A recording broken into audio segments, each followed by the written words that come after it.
The detection array aboard the Kethmoran exploration vessel Silent Contemplation had been designed by the finest engineers of the Galactic Confederation. For 3 centuries, it had successfully identified, catalogued, and analyzed over 47,000 stellar phenomena across 16 different spiral arms of the galaxy. It had never encountered anything quite like the object currently occupying grid reference 7749 Delta Zex. Fleet Admiral Vexthera of the Kethmoran Deep Space Reconnaissance Corps stood before the primary display. Her 4 arms crossed in a gesture that among her people indicated either deep concentration or profound confusion. At the moment, she was experiencing both in equal measure. The object was massive, that much was certain.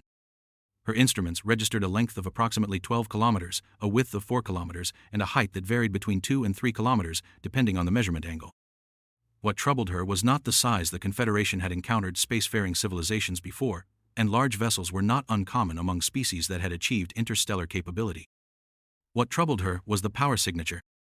"Sensor Technician Melthar," she called to her subordinate, "run another deep scan on the anomalous vessel. I want confirmation of these energy readings."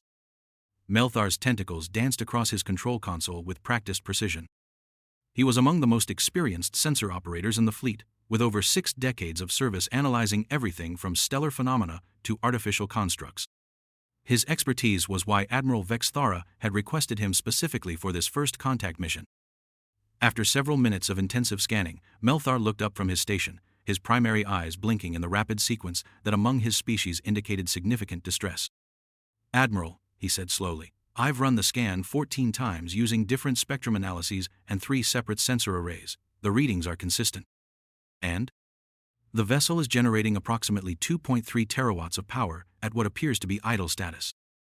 Admiral Vexthera felt her breathing apparatus constrict involuntarily. In her 3 centuries of service, she had never encountered a vessel capable of generating more than 800 gigawatts of power. The ship before them was producing nearly 3 times that amount while apparently doing nothing more than maintaining position. "Are you certain it's artificial? Could this be some kind of natural phenomenon we haven't catalogued?" Melthar gestured toward his secondary display. "Admiral, observe the geometric precision of the construct.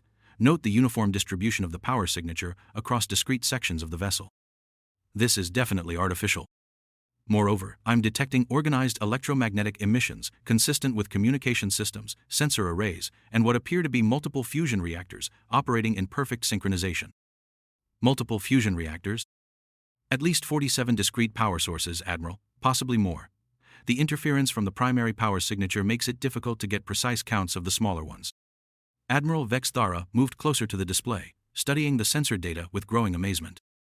In all her experience with interstellar civilizations, she had never encountered anything approaching this level of technological sophistication. The largest Kethmoran dreadnought operated on a single antimatter reactor that produced roughly 150 gigawatts of power. This vessel appeared to have dozens of fusion reactors, each one comparable in output to a major planetary power grid. "What kind of civilization builds something like this?" she murmured. "Unknown, Admiral. However, I am detecting trace emissions that suggest the vessel originates from the 3rd planet of this system.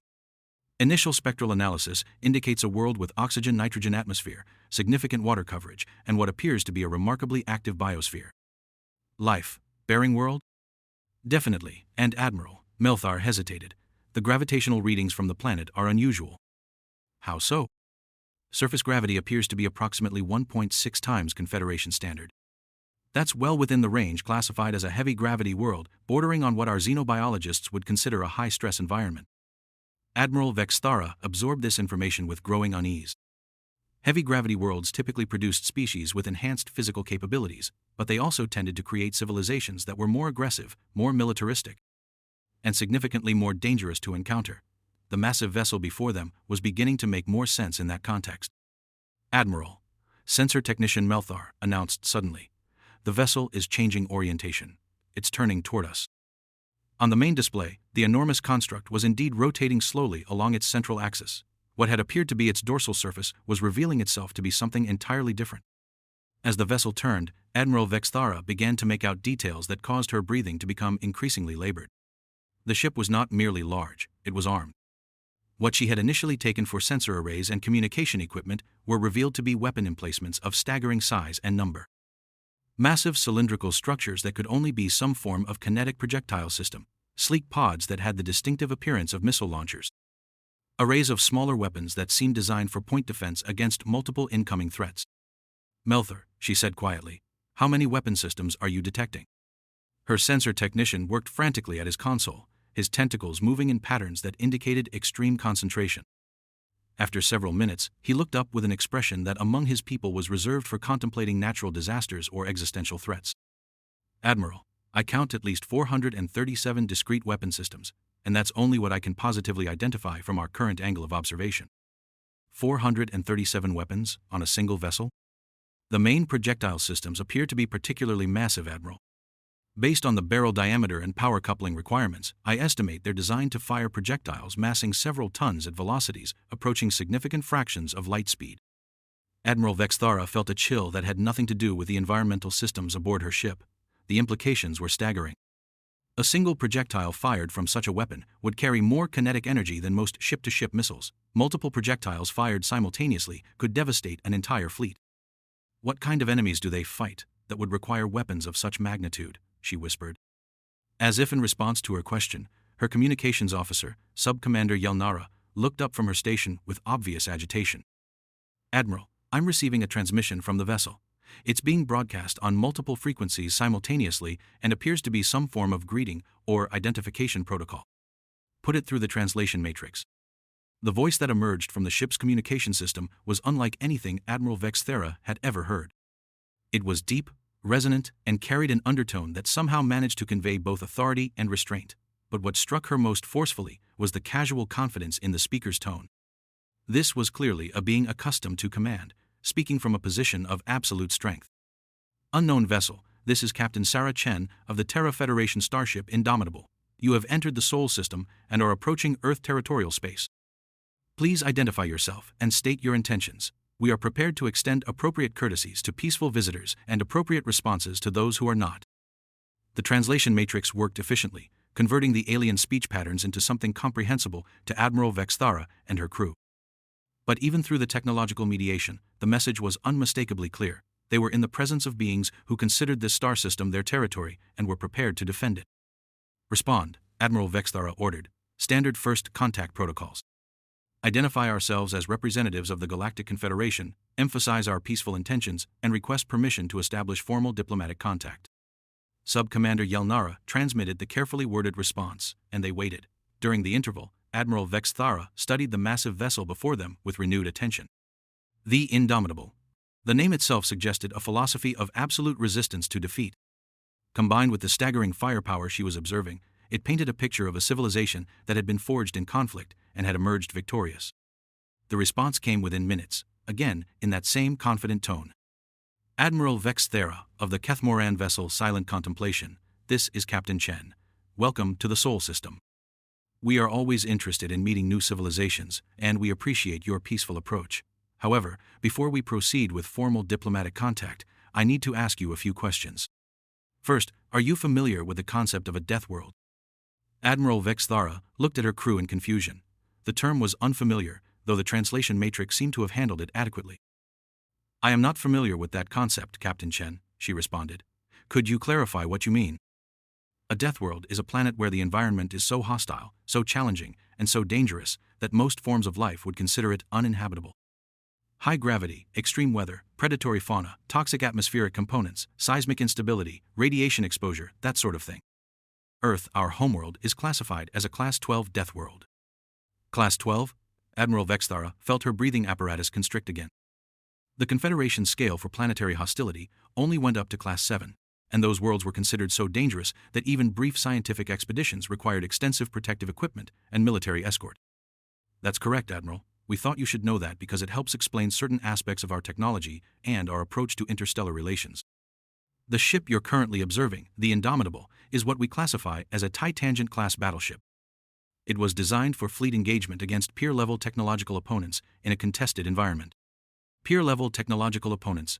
Admiral Vexthara absorbed that phrase with growing alarm.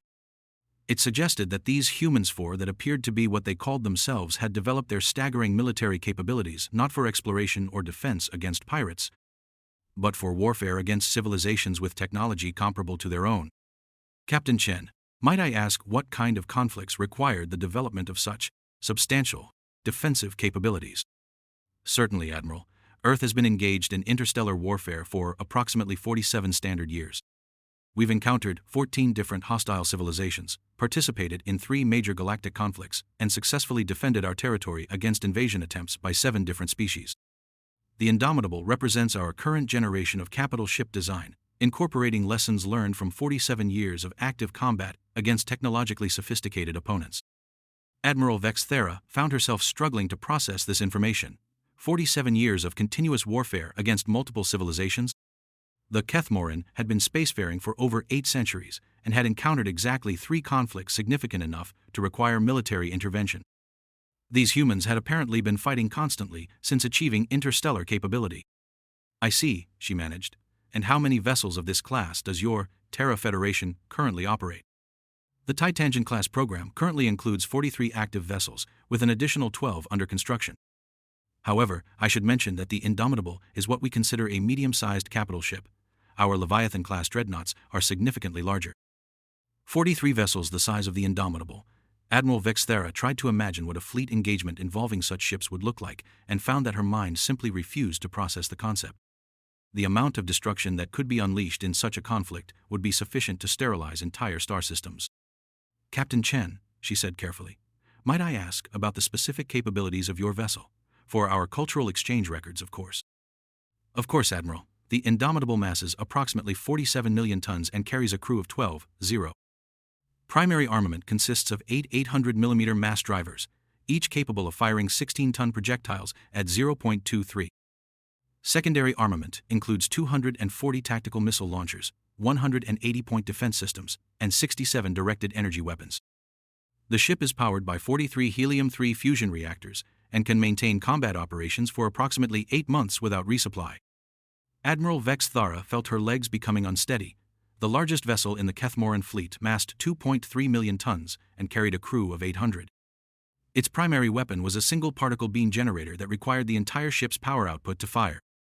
The human vessel before her was 20 times larger, carried 15 times as many crew members, and mounted weapons that individually exceeded the total destructive capability of her entire fleet.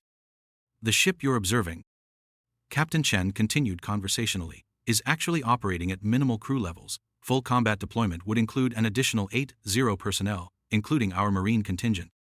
Marines? Ground assault troops, Admiral. Soldiers trained for boarding operations, planetary assault, and hostile environment combat.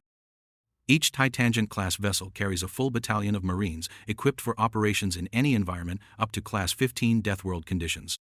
Class 15. Admiral Vex Thara realized that these humans had developed their own classification system for planetary hostility, and their scale apparently extended far beyond anything the Confederation had imagined possible.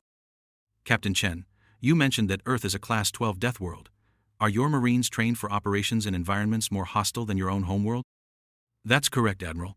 Combat operations frequently take place in locations that make Earth look like a vacation resort. Airless moons, planets with corrosive atmospheres, worlds with surface temperatures that would melt most metals, high radiation environments, that sort of thing. Our equipment and training are designed for worst-case scenarios. Admiral Vex Thera tried to imagine soldiers capable of fighting effectively in environments that would instantly kill most known forms of life. The concept was so alien to her experience that she found it difficult to accept, despite the evidence before her. Captain Chen, if I may ask a somewhat personal question, what is your individual combat experience? Personally, I've been in active service for 22 years, Admiral. I've commanded vessels in 6 major fleet engagements, participated in 11 planetary assault operations, and was present at the Battle of Kepler 442, where we broke the Zephyrian siege fleet. The Indomitable has been my command for 3 years, during which we've seen action in 4 separate conflicts and successfully engaged hostile forces on 8 occasions. Admiral Vex Thara realized she was listening to a being who had spent over 2 decades in continuous warfare.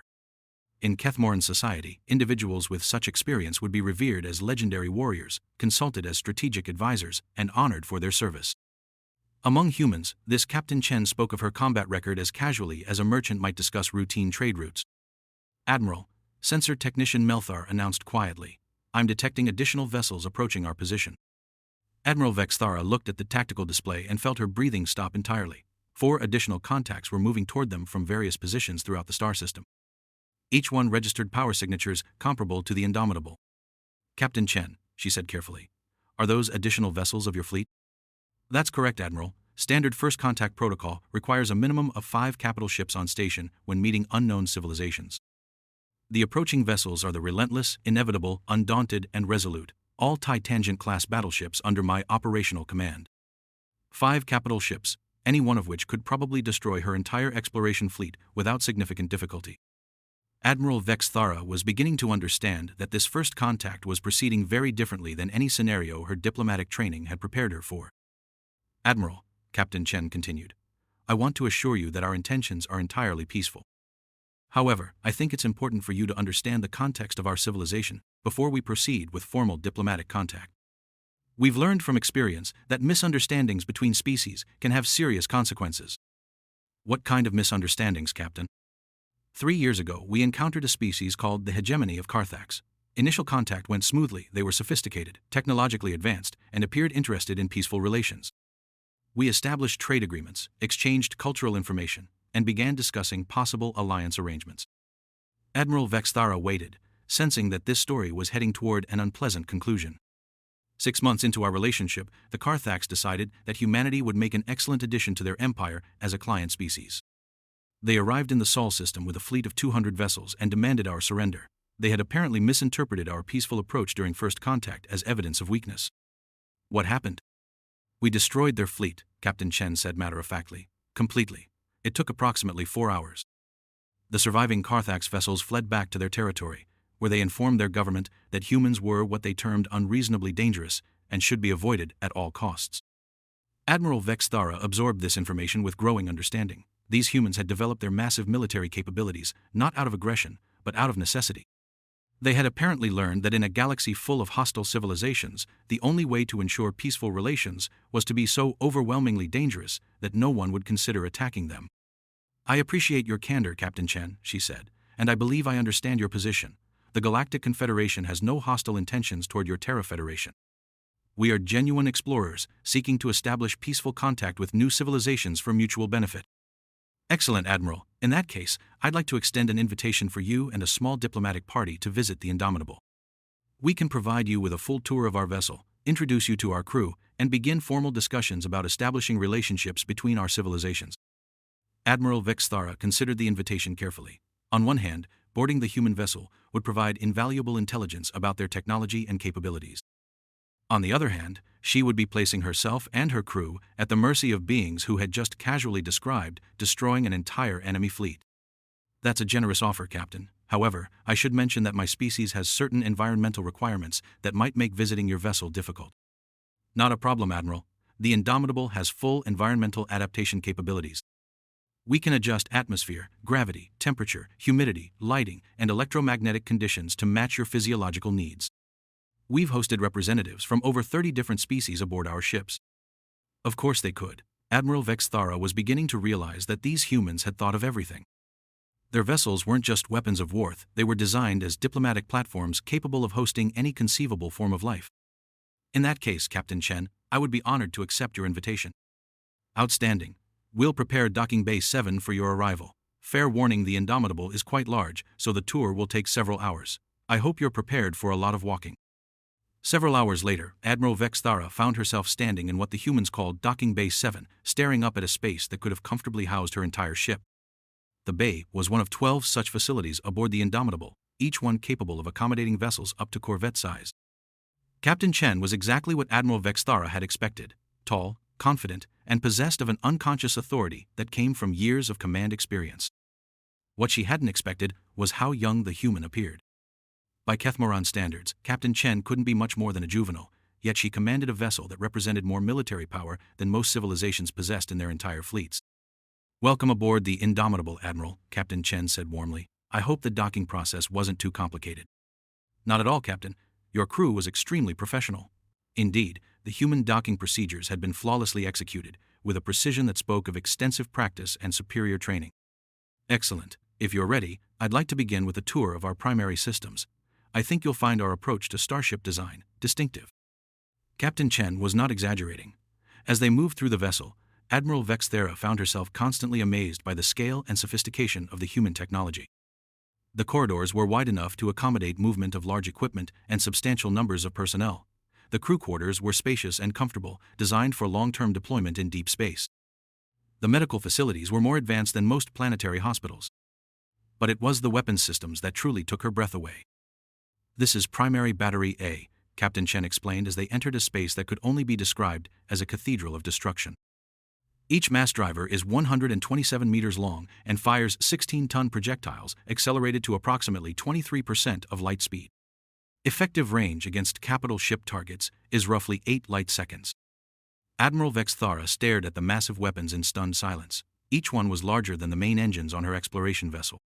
The ammunition handling systems were automated marvels of engineering, capable of loading and firing multiple projectiles per minute. The power coupling requirements were staggering. Each weapon drew energy equivalent to the total output of a medium-sized star. "How often do you need to use weapons of this magnitude?" she asked. "More often than we'd like," Captain Chen replied. "Last month we engaged a hegemony raiding fleet attempting to attack one of our mining colonies. The month before that, we provided fire support for a planetary defense operation against Zephyrian ground forces. Next week we're scheduled to participate in a fleet exercise simulating multi-vector assault against fortified positions." Admiral Vexthara realized that what she was hearing was a casual description of continuous military operations. These humans weren't just warriors, they were veterans of an ongoing war that spanned multiple star systems and involved civilizations she had never heard of. "Captain Chen, how many hostile civilizations has humanity encountered since achieving interstellar capability?" "Hostile civilizations? 14 confirmed, with another 6 that we classify as potentially hostile pending further diplomatic contact. We've also encountered 12 neutral civilizations and 3 that we consider friendly allies." "And the Galactic Confederation? Where do we fit in that classification?" Captain Chen smiled, an expression that Admiral Vexthara had learned indicated human pleasure or amusement. "That depends entirely on you, Admiral. We're hoping you'll fall into the friendly category, but we're prepared for any eventuality." They continued the tour, visiting the ship's command center, its massive fusion reactors, its manufacturing facilities, and its crew recreation areas. Each section revealed new aspects of human military philosophy that Admiral Vexthara found both impressive and disturbing. The humans had designed their vessels for extended independent operation. The Indomitable carried not just weapons and crew, but complete manufacturing capabilities, medical facilities, research laboratories, and even entertainment systems. It was less a warship than a mobile city, capable of supporting its population for months or even years without external support. "The key to successful deep space operations," Captain Chen explained, "is self-sufficiency. When you're fighting a war across multiple star systems, you can't depend on supply lines or friendly ports. Every ship has to be capable of maintaining itself and its crew indefinitely." "How long can the Indomitable operate without resupply?" "In combat conditions, about 8 months. In peacetime operations, we can extend that to roughly 14 months by reducing crew size and power consumption. Our longest independent deployment was 11 months during the Proxima campaign." 11 months of independent operation. Admiral Vexthara's exploration vessel required resupply every 6 weeks and carried provisions for a maximum of 3 months. The human approach to space warfare was operating on a completely different scale from anything the Confederation had ever contemplated. As they concluded the tour in the ship's primary command center, Admiral Vexthara found herself facing a vast display that showed the current tactical situation throughout the Sol system. The information was staggering in its complexity and scope. "This is our strategic overview," Captain Chen explained. "Real-time tracking of every object larger than 10 centimeters within a 15 light-hour radius of Earth. Automated threat assessment for all unknown contacts, predictive analysis for potential approach vectors by hostile forces." The display showed dozens of human vessels throughout the system, from massive dreadnoughts like the Indomitable to smaller patrol craft and commercial vessels. Each one was tracked in real time, with constant updates on position, heading, and operational status. "How many vessels does the Terra Federation currently operate?" Admiral Vexthara asked. "Total fleet strength is classified, Admiral, but I can tell you that we maintain approximately 400 capital ships in active service, with supporting elements that bring the total to roughly 2.0 vessels of all classes." Admiral Vexthara felt dizzy. The entire Kethmoran fleet consisted of 47 vessels, and they were considered one of the more substantial military forces in the Confederation. These humans were operating a fleet that was literally 40 times larger than anything the Confederation had ever assembled. "Captain Chen," she said carefully, "I hope you understand that this information is somewhat overwhelming. The scale of your military capabilities is far beyond anything the Galactic Confederation has encountered." "I understand, Admiral. That's why we wanted to be completely transparent with you from the beginning." We've learned that hiding our capabilities tends to create misunderstandings that can lead to unfortunate incidents. Unfortunate incidents? The Karthak situation I mentioned earlier. They attacked us because they thought we were weak. We don't want other civilizations making the same mistake. Admiral Vexthara nodded slowly. She was beginning to understand the human approach to diplomacy. By demonstrating their overwhelming military superiority, they were actually trying to prevent conflicts rather than provoke them. It was a strategy that required absolute confidence in one's own capabilities, but for a civilization that had fought continuously for nearly 5 decades, such confidence was probably justified. Captain Chen, I have one final question, if I may. Of course, Admiral. Your civilization has clearly achieved remarkable technological and military capabilities. What are your long-term goals? What does humanity want from the galaxy? Captain Chen considered the question carefully before answering. That's a good question, Admiral. In the short term, we want security for our worlds and our people. We want to be able to develop our civilization without constant threat of attack or conquest. In the longer term, we want to establish a stable network of allied civilizations that can work together for mutual benefit and protection. Protection from what? From the kind of civilizations that see other species as resources to be exploited or territories to be conquered. From the kind of threats that require united action to address effectively. From the unknown dangers that might emerge as we continue exploring the galaxy. Admiral Vexthara found herself nodding in agreement. Despite their overwhelming military power, these humans were apparently motivated by defensive rather than aggressive impulses. They had built their massive fleet not to conquer others, but to protect themselves and their allies from conquest. That's a goal the Galactic Confederation can support, she said. We've always believed that cooperation between civilizations benefits everyone involved. Excellent. In that case, Admiral, I'd like to propose that we begin formal diplomatic negotiations between our governments. I think we have a great deal to offer each other. As Admiral Vexthara prepared to return to her ship to transmit her initial report to the Confederation Council, she reflected on the extraordinary day she had experienced. She had come to this star system expecting to encounter another routine, first contact situation, perhaps a newly spacefaring civilization with basic interstellar capabilities, or possibly a more advanced species that might be interested in joining the Confederation. Instead, she had discovered a civilization that had fought its way to technological and military supremacy through nearly half a century of continuous warfare. A species that had emerged from a death world so hostile that it had forged them into warriors capable of defeating any conceivable enemy. A fleet that could probably conquer the entire Galactic Confederation if they chose to do so.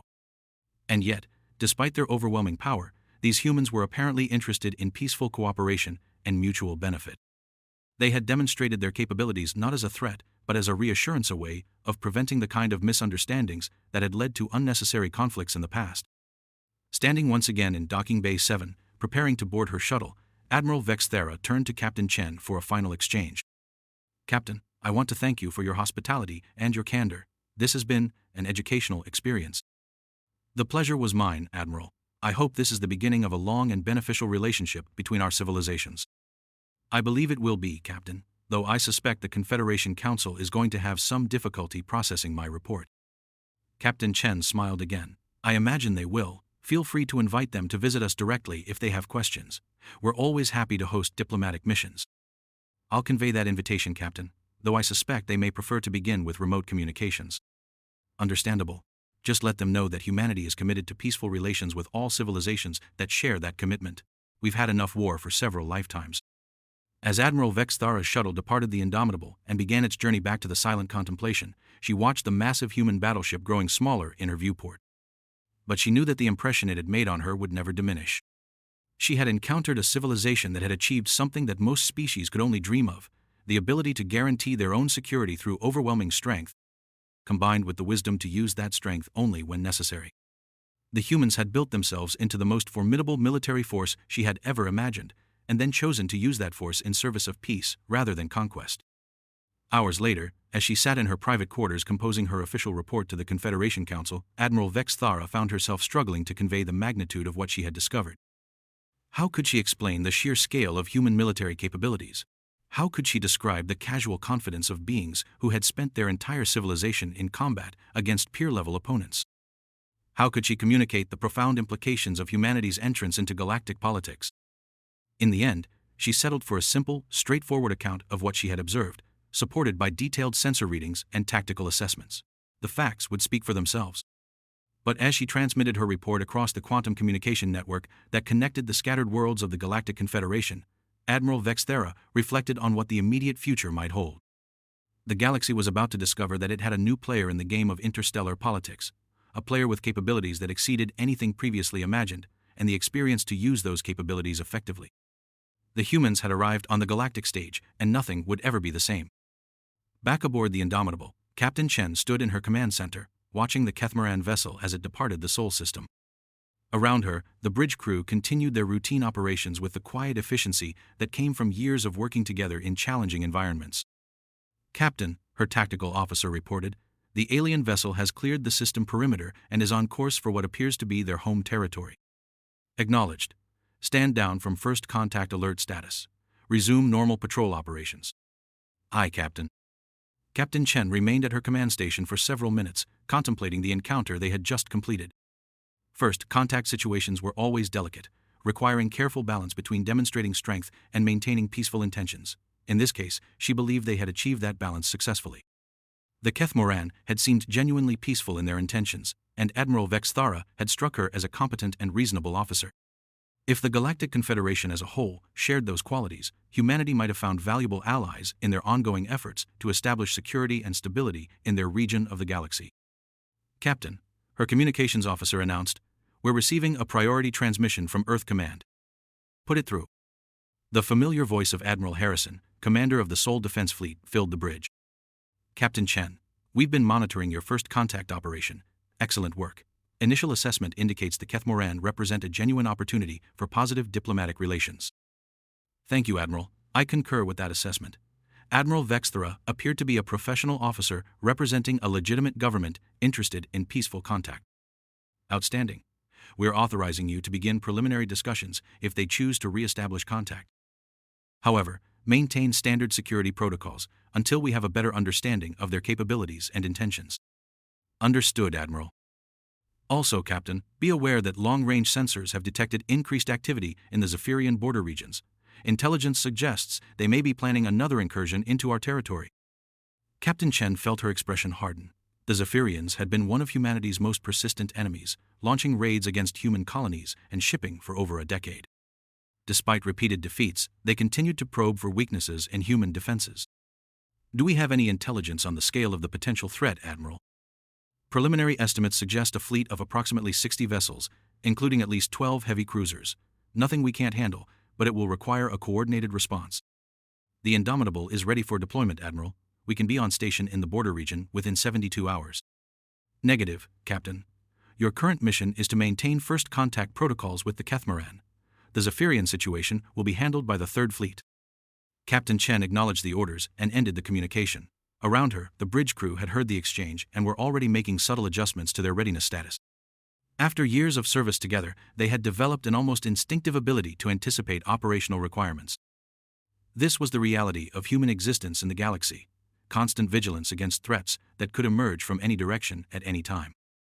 The massive fleet that had so impressed Admiral Vexthara was not merely a show of foresight, was a practical necessity for survival in a hostile universe. But it was also a tool for building the kind of galaxy that humanity wanted to live in. By demonstrating overwhelming strength to potential allies like the Kethmoran, they could establish relationships based on mutual respect rather than fear. By maintaining the ability to defeat any conceivable enemy, they could protect not just themselves but any civilization that chose to stand with them. As the Indomitable resumed its patrol route through the Sol system, Captain Chen reflected on the long journey that had brought humanity to this point. From their first tentative steps into interstellar space to their current position as one of the galaxy's dominant military powers, they had learned harsh lessons about the nature of the universe and the price of security. But they had also learned that strength, properly applied, could create opportunities for peace that would never exist in its absence. The Kethmoran first contact was proof of that principle in action. Now, as humanity continued to expand its influence and establish new relationships throughout the galaxy, they carried with them the hard-won wisdom of veterans who had fought for everything they possessed. They knew the value of peace because they had paid the price of war. They understood the importance of cooperation because they had faced the consequences of conflict.